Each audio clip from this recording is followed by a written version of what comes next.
La plénitude de la loi est dans l'amour. Le peuple juif avait accepté la loi de Moïse avec les commandements comme norme suprême.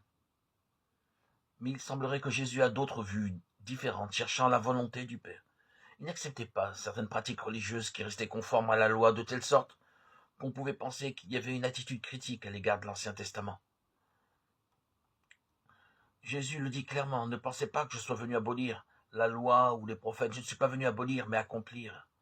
Dans l'évangile de Matthieu, chapitre 5, versets 17 à 37. Nous avons là la clé que Jésus veut manifester à tous ceux qui l'écoutent, à commencer par ses disciples. La plénitude de la loi est dans l'amour à Dieu, qui est notre Père, et à notre prochain, que nous sommes tous.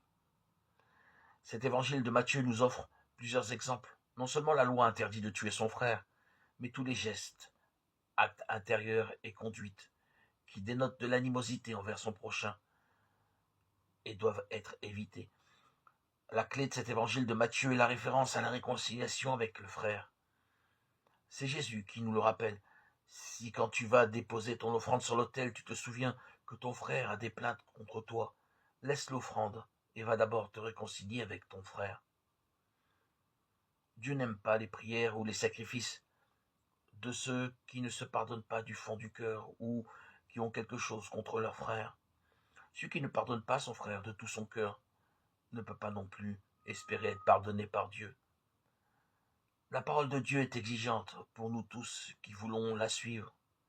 Et ainsi, l'amour de Dieu n'est pas sincère s'il ne nous conduit pas à aimer notre prochain.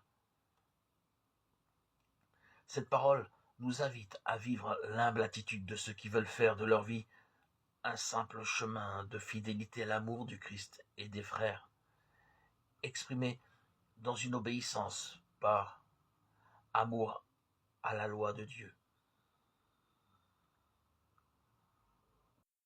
La Bible fait état de plusieurs réactions.